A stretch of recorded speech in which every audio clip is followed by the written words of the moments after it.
দেখেন পেঁচা পাখিটি প্রায় 80% উপরে সুস্থ হয়ে গেছে, 90% সুস্থ হয়ে গেছে। চলাফেরা করতে পারে, তাকাতে পারে, চলাফেরাও করতে পারে।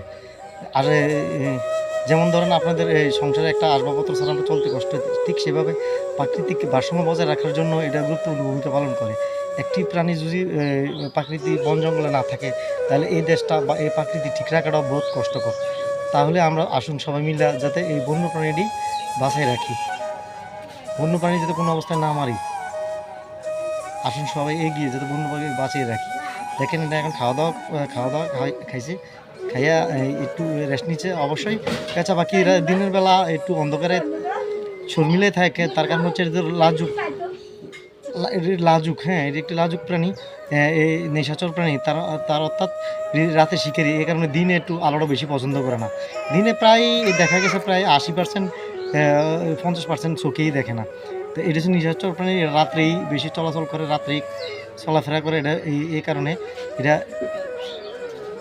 দিনের বেলা তো দেখা যায় না। দেখেন প্রায় অনেক সুস্থ হয়ে গেছে। এগুলো কথা শেষ করলাম। আসসালামু আলাইকুম। বাংলাদেশ জিন্দাবাদ। কুমিল্লা স্নেক রেস্কিউ টিমের তরফ থেকে আন্তরিক অভিনন্দন, শুভেচ্ছা।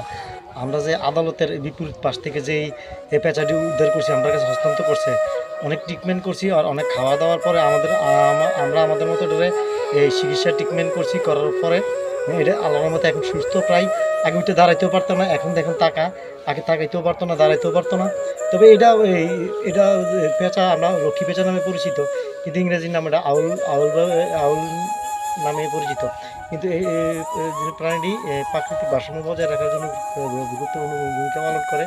দেখেন এটা প্রায় সম্পূর্ণ সুস্থ, এখন প্রায় রিলিজ করার পালা, রিলিজ করার পালা সম্পূর্ণ, প্রায় 80 থেকে 90% সুস্থ হয়ে গেছে।